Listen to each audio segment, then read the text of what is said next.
Hello.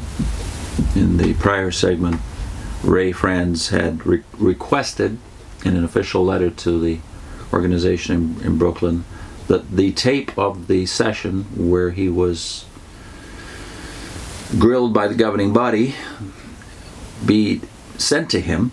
That was the prior agreement before he would agree to the session being taped at all.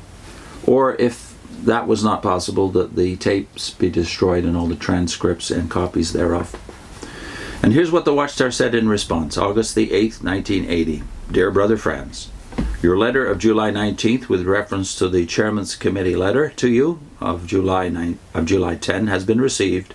The governing body decided for the time being not to send you the tapes of the May 21 meeting as mentioned in our letter to you on the 10th of July. As described in our letter, if you desire to hear the information on these tapes, they are available to you for listening at Bethel. We send our greetings. Your fellow servants of Jehovah. Ray goes on, they answered not a single point I had raised. The sense of unreality I had experienced before now came back. It seemed difficult to believe that men in responsible positions could act so irresponsibly.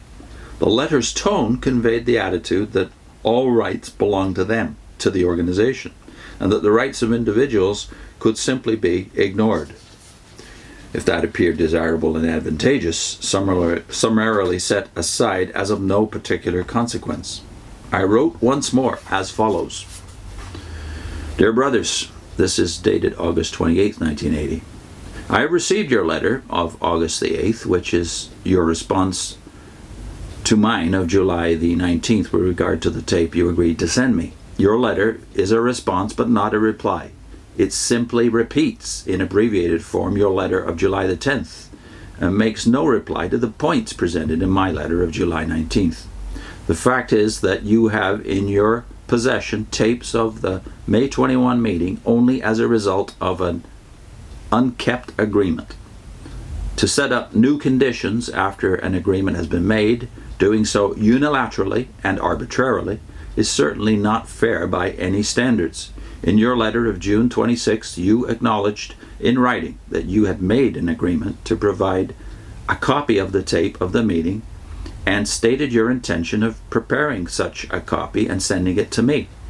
My status had already changed by that time, and yet this was subsequently used as one basis for not keeping your agreement. The response given for not carrying out your agreement, as stated in your letter of July the 10th, are in no way a justification for a breach of contract. May I urge you to meditate upon the consequences of such a course, keeping in mind the principles set forth at Leviticus 19:15 and Romans 1:31.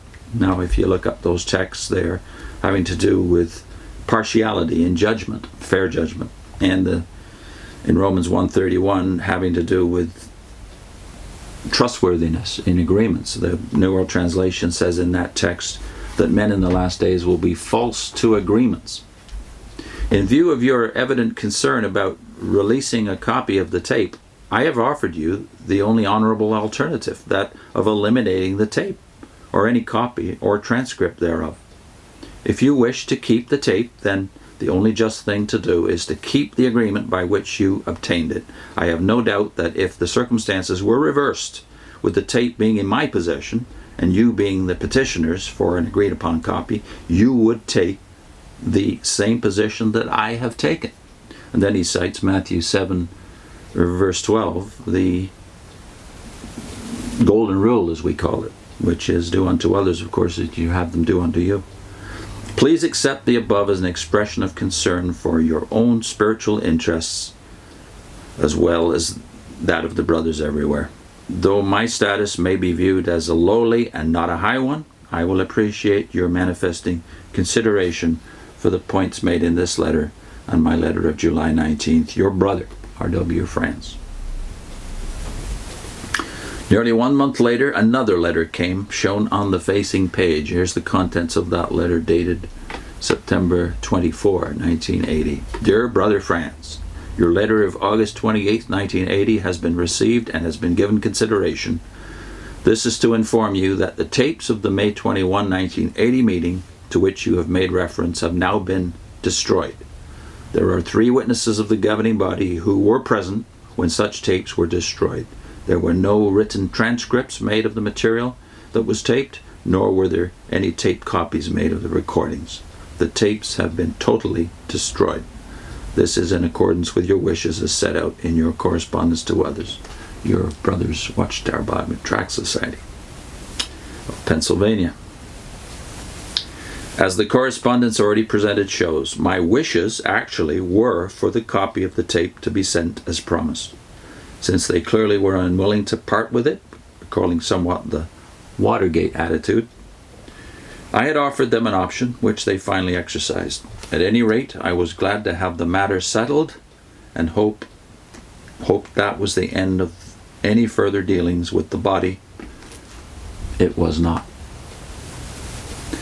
In the next segment, life after the Watchtower.